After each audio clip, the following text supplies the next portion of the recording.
Majina yangu naitwa Ken Matiba ama Baba Ben na Baba Joy. Nimeokoka, Yesu Kristo ni Bwana, na mshukuru sana. Mimi tangu nilipoingia kanisa la Jcm, wakati nilipojua Bishop, maisha yangu yamebadilika sana, kwa sababu mara ya kwanza wakati niliingia mahali hapa niliingia nikapata Bishop alikuwa anaendelea na ibada.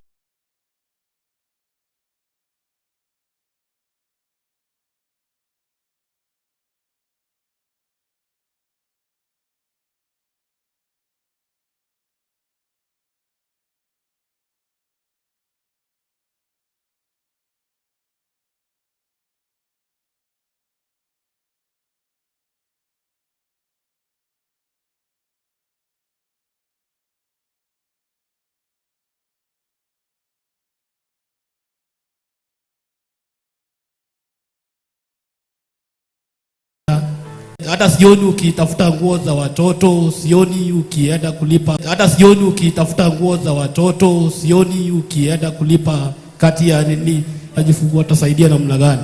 Lakini mimi nilikuwa namwambia Mungu wetu ndio anajua.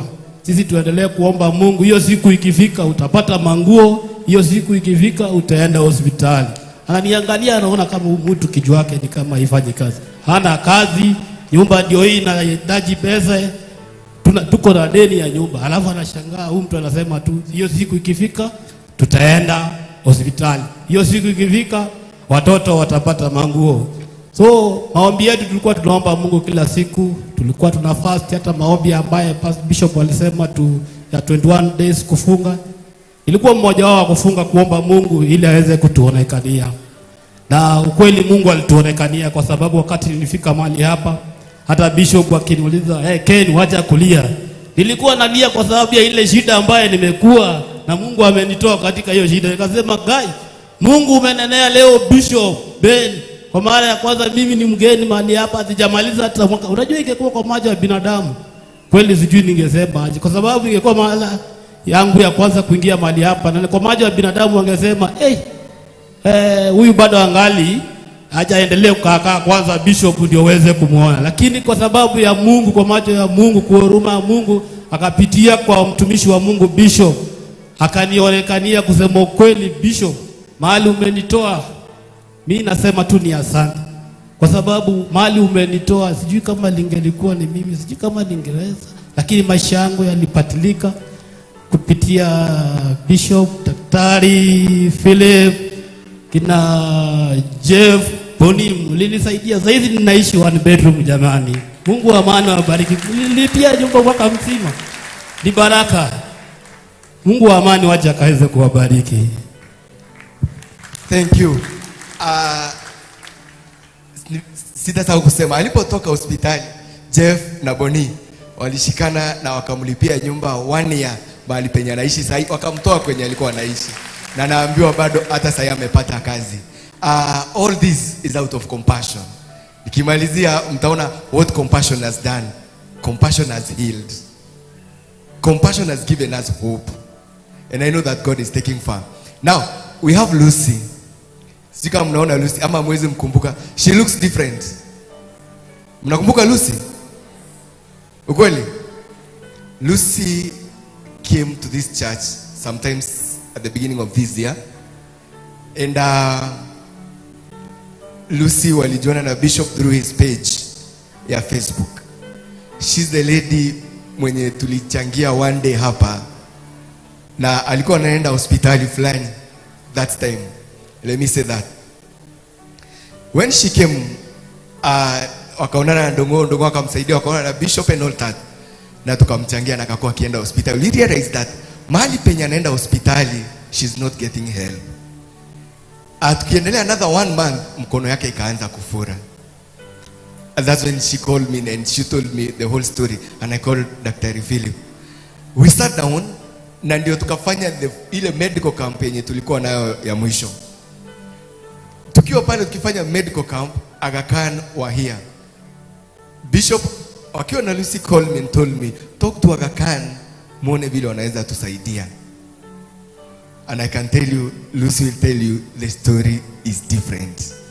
I've not been telling you Baba Askofu, lakini I think Jared, we have the messages. I've kept the record ya pesa yenye huwa inatoka kwa kadi yetu ikilipia Lucy.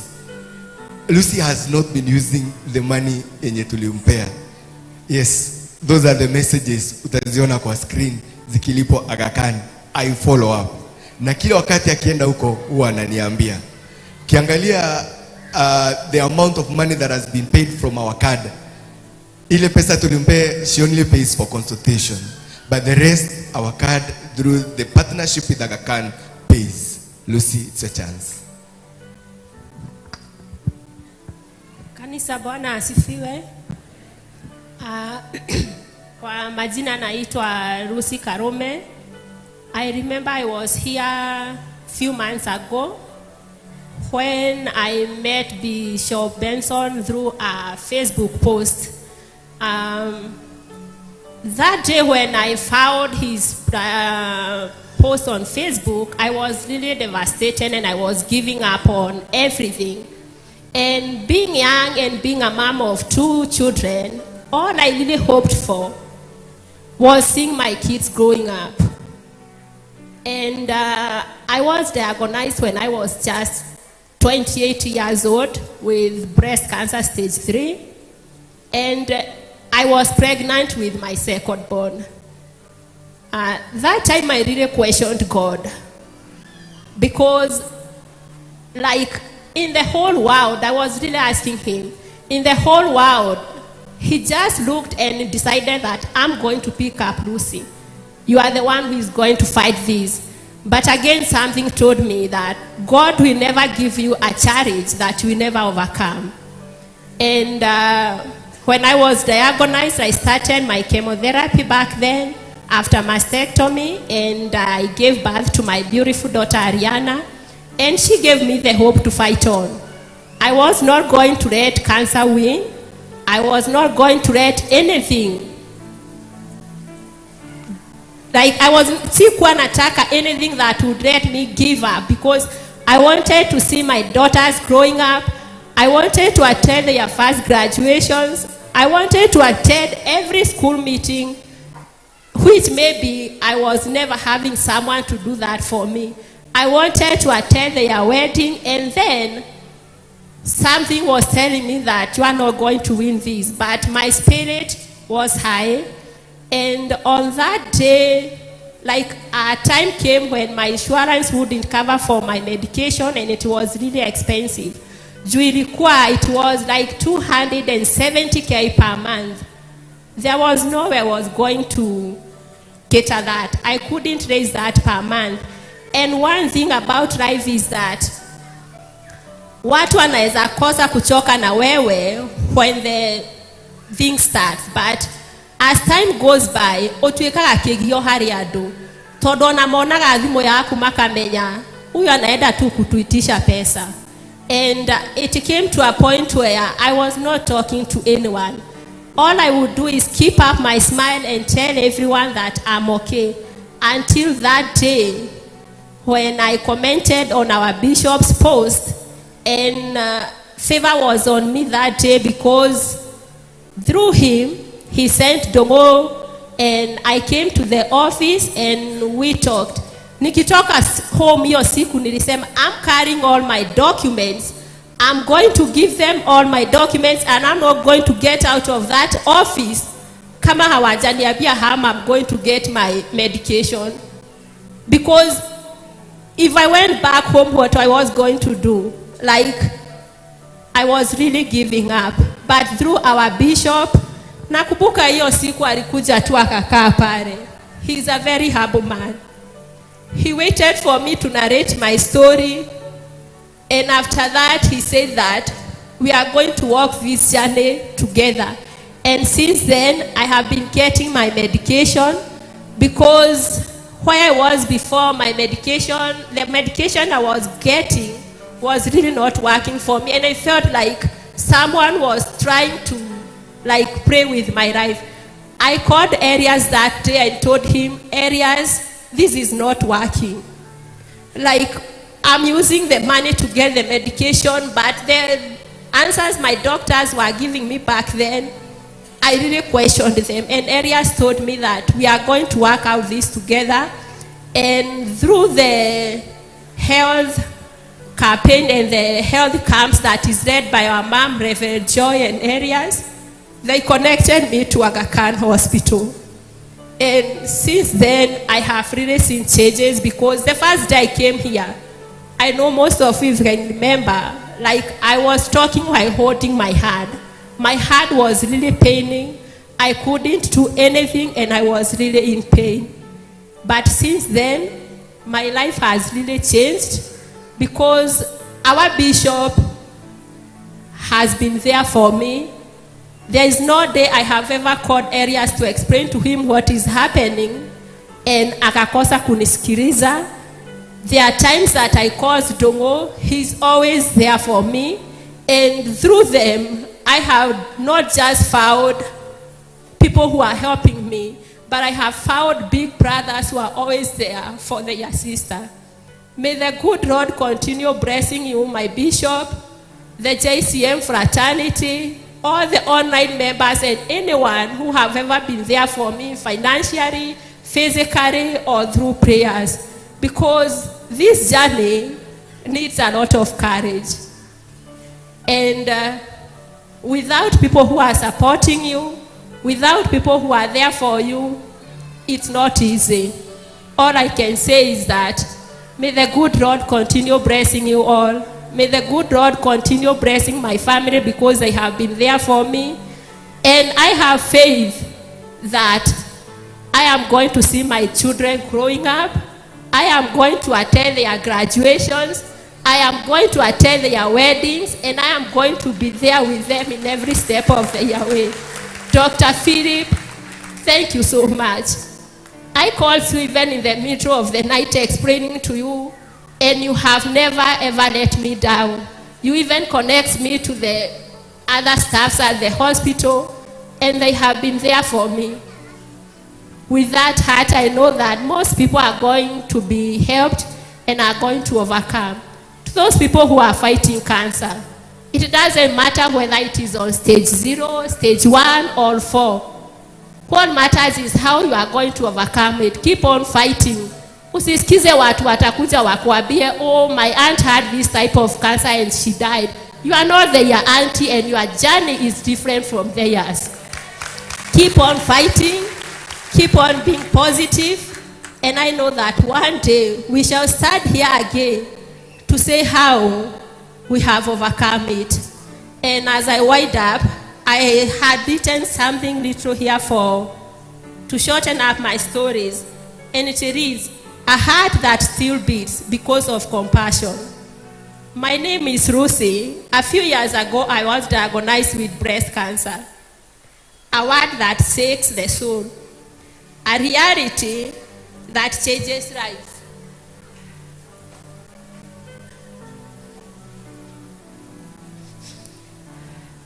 A reality that changes life in an instant. Since then, hospitals have become a familiar part of my journey. I have faced treatments, relapses, and moments that tested every part of me. My body, my strength, and my faith. At one point, everything seemed to fall apart. My insurance could no longer keep up with the cost of my medication. I watched helplessly as the doors I once walked through with hope slowly began to close. The battle was getting darker, and honestly, I was losing it.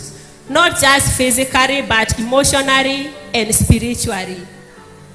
And then one day, what I now know was divine timing.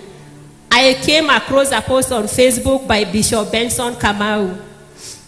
A message about compassion. That day, I believe God looked at me and said, my daughter, I'm not done with you yet. You have 2 daughters who still need you. That was a turning point. That was when light broke into my darkness. Bishop Benson Kamau stepped in, not just as a spiritual leader, but as a big brother who refused to let me walk through this valley alone. He carried my burden like it was his own. And from that moment, I wasn't just fighting cancer. I was fighting with hope, with love, and with a family behind me. Through the GCM Medical Center under the care of Reverend Joy and Arias, I was introduced to Aga Khan Hospital, where I continued to receive treatment. There, healing found me, not just through medicine, but through the love and support that surrounds me. Cancer is a scary word, but when you have people like Bishop Benson Kamau and the JCM fraternity standing by you, covering your cause, praying for you, checking on you, healing becomes more than possible, because healing doesn't start in the body. It starts in the mind. And nothing strengthens the mind like love. Today I stand here with a smile. I still have pain, I still have hard days, but I also have hope, I have resilience, I have faith, and above all, I have gratitude. To Bishop Benson, thank you. You gave me the one thing I had lost, belief in tomorrow. To the JCM family, thank you.